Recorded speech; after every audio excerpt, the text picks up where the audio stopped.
आप सभी को मेरी ओर से प्रणाम। भगवान शिव की प्रिय रात्रि, श्रेष्ठ रात्रि, महारात्रि, शिवरात्रि। हो सके तो महाशिवरात्रि में यह 6 कार्य अवश्य कीजिए, कल्याण आपका ही होगा। जो वर्ष भर में आपको पूजन का फल प्राप्त नहीं होता, वह मात्र केवल शिवरात्रि के दिन ही आपको करने से प्राप्त हो जाता है। तो महाशिवरात्रि में करने चाहिए यह 6 कार्य। कौन से हैं जानते हैं आज की इस वीडियो में। आप सभी जुड़े हैं सनातन धर्म गिरीशानंद शास्त्री यूट्यूब चैनल के साथ। आइए आज कुछ अच्छा सीखने का प्रयास करते हैं। महाशिवरात्रि में हो सके प्रथम कार्य काल सर्पदोष का पूजन अवश्य कर लें। जिनकी कुंडली में किसी भी प्रकार से काल सर्पदोष बनता हो अथवा 12 भावों के अनुसार 12 प्रकार के काल सर्पदोषों में से कोई भी एक काल सर्पदोष आपको पीड़ा अथवा आपको कष्ट दे रहा हो, बनते कार्यों में अड़चन पैदा कर रहा हूं, ऐसे भक्त को महाशिवरात्रि के दिन 3 सर्प सर्पणी के नाग नागिन की चांदी की जोड़ी बनाने चाहिए। प्रथम जोड़ा महाशिवरात्रि के दिन शिवालय में अर्पण करके आए, दूसरा जोड़ा आप जल में अर्पण करें, तीसरा जोड़ा आप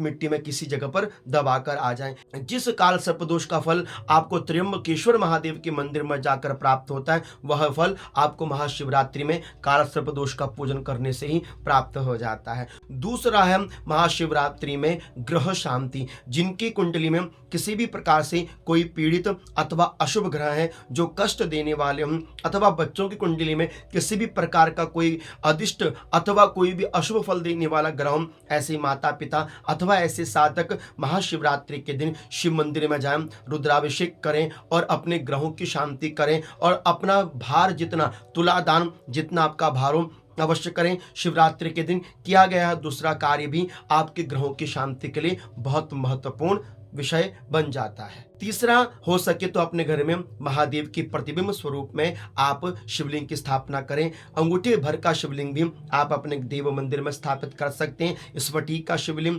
पारद शिवलिंग, नर्मदेश्वर शिवलिंग, बाण शिवलिंग, कोई पत्थर का भी शिवलिंग हो तो भी आप अपने घर में अवश्य उनकी स्थापना को करें। पंचधातु से निर्मित शिवलिंग हो अपने घर में स्थापित करें, बहुत सुंदर है। और शिवरात्रि के दिन की गई शिवलिंग की स्थापना बहुत ही श्रेष्ठ फल देती है और नित्य अपने दैनिक पूजन में आपने नित्य महादेव की उसी शिवलिंग में पूजन करना चाहिए। फिर देखिए आपके जीवन में एक बहुत सुंदर बदलाव अवश्य आएगा। महाशिवरात्रि में चौथा कार्य है 4 पहर की पूजा और पार्थिव लिंगेश्वर भगवान का पूजन। हो सके तो 4 पहर की पूजा अवश्य करें। यदि 4 पहर की पूजा ना बन सके तो 2 पहर ऐसे हैं जिनमें आपने पूजन अवश्य करना चाहिए। प्रथम प्रहर है आपका प्रदोष काल, दूसरा प्रहर है आपका उषा काल। प्रदोष काल शाम के 6 बजे से लेकर रात्रि के 9 बजे के मध्यस्थ में, और उषा काल दूसरा है 3 बजे से लेकर प्रातः काल आपका 6 बजे तक के। इस मध्य में यदि आप 2 पहर की भी पूजन कर लेते हैं तो आपके यह 2 प्रहर का पूजन आपको संपूर्ण शिवरात्रि का फल अवश्य प्रदान करता है। और साथ ही साथ हो सके तो आप अपने घर में ही शिव की पिंड के ऊपर रुद्राभिषेक कर सकते हैं। हो सके तो आप चारों प्रहरों में शिवलिंग जो निर्मित होते हैं, पार्थिव लिंगेश्वर जिन्हें कहते हैं, मिट्टी के पार्थिव लिंग बनाए जाते हैं, आप उनका पूजन विसर्जन भी कर सकते हैं। तो यह श्रेष्ठतम कार्य आपने महाशिवरात्रि में अवश्य करना चाहिए।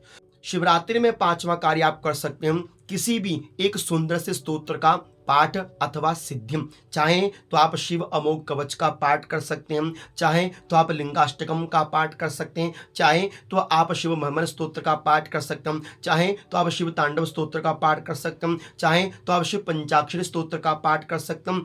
आप जो चाहते हैं कि मैंने यह स्तोत्र पढ़ना है महाशिवरात्रि के दिन, उस स्तोत्र को पढ़िए। महादेव के निकट वह स्तोत्र अवश्य आपकी वाणी पर सिद्ध हो जाता है, सरस्वती खिल जाती है। हो सके तो आप 12 ज्योतिर्लिंगों का भी नामस्मरण कर सकते हैं, किंतु येन केन प्रकारेण जैसे भी विधि से हो आप महाशिवरात्रि में किसी न किसी महादेव के एक प्रिय स्तोत्र का पाठ अवश्य कीजिएगा। महाशिवरात्रि में 6वां कार्य है मंत्र जाप, जो मेरी दृष्टि में सर्वश्रेष्ठ है। आपके कंठ में भी रुद्राक्ष धारण हो और रुद्राक्ष की माला में हो सके तो आप भगवान महादेव के प्रिय मंत्रों का जप भी अवश्य करें। जैसे प्रथम मंत्र रह सकता है ओम नमः शिवाय, यह पंचाक्षरी अथवा षडाक्षरी मंत्र का भी आप जप कर सकते हैं। दूसरा जो मुझे प्रिय मंत्र लगता है ओम नमो भगवते रुद्राय। तीसरा, यदि आप किसी सिद्धि की कामना के लिए अथवा किसी रोगी व्यक्ति की रोग विमुक्ति के लिए अथवा अपने घर के सुख समृद्धि के लिए करना चाहते हैं तो आप महामृत्युंजय मंत्र संपुटित रूप से भी कर सकते हैं। ओम ह्रौं जुं सः भूर्भुवः स्वः त्र्यंबकम जजामहे सुगंधिम पुष्टिवर्धनम उर्वारुकमेव वंदनान् मृत्युर्मुक्षीयमामृतात्। ओम स्वः भुवः भू ओम हौं जुं सः। इस प्रकार से यदि आप महासंपुट रूप में यदि आप महामृत्युंजय मंत्र का जप करते हैं, यह भी बड़ा श्रेष्ठ है। हो सके ओम नमः शिवाय शुभम शुभम कुरु कुरु शिवाय नमः, इस मंत्र का भी आप जप कर सकते हैं। मेरी माताएं ओम नमः शिवाय शिवाय नमः इस मंत्र का भी जप कर सकती हैं। आप चाहे किसी भी एक मंत्र का जप करें, किंतु शिवरात्रि की महारात्रि में अवश्य जप कीजिएगा, जप ही आपके कार्यों को सिद्ध करने वाला होता। तो यह संपूर्ण रूपरेखा आप महाशिवरात्रि में बनाने का प्रयास कीजिए। इसमें से जो भी पॉइंट आपको अच्छा लगता है इन 6 में से अवश्य धारण कीजिएगा, आपका कार्य अवश्य सिद्ध होगा। ऐसी मैं आशा और प्रार्थना भगवान महादेव से करता हूं। आशा करता हूं कि यह वीडियो आपको अच्छी लगी होगी। आप फॉलो कर सकते हैं मुझे इंस्टाग्राम पर। आप सभी को मैं अपनी ओर से प्रणाम करता हूं। हर हर महादेव।